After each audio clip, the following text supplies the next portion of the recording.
హస్తప్రయోగం చేస్తారు. ఈ హస్తప్రయోగం అనేది చాలా పెద్ద సమస్య, పెద్ద ప్రాబ్లమ్. హస్తప్రయోగం చేసినప్పుడు సాధారణంగా జరిగే సమస్య ఏందంటే, వాళ్ళకి కాసేపు సుఖంగా ఉంటది. స్పెర్మ్ లీక్ అయిపోతుంది. హ్యాపీగా ఫీల్ అవుతారు. కానీ దానికి అలవాటు పడిన వాళ్ళు, పోర్న్ సైట్‌లు చూసి హస్తప్రయోగం చేయటం అలవాటు పడినోళ్ళు మానసికంగా కొజ్జాలైపోతారు. మానసికంగా నపుంసకులైపోతారు. వాళ్ళేం చేస్తారు? అమ్మాయిని చూస్తే కూడా ఫీలింగ్ రావు.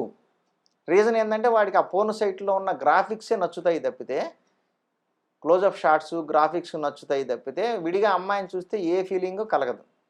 ఇలాంటి సమస్య ఎక్కువగా ఉంది ఇవాళ. హస్తప్రయోగం వల్ల అంగం నరాలు దెబ్బతింటము, అంగం బేస్‌కి బాగా ప్రెషర్ తగిలి, ఎందుకంటే చేత్తో హార్డ్ మెటీరియల్ చెయ్యనేది. ఆ హార్డ్ మెటీరియల్‌తో వెనక్కి ముందుకి చేయటం వల్ల వెనకాల నరాల మీద ప్రెషర్ పడుతుంది. బేస్‌మెంట్ మీద కూడా నరాలు కొంచెం వీక్ అవుతూ మెత్తబడిపోతూ ఉంటాయి. అలాగే అక్కడి నుంచి పైన ప్రోస్టేట్ దాకా ఎఫెక్ట్ అవుతది.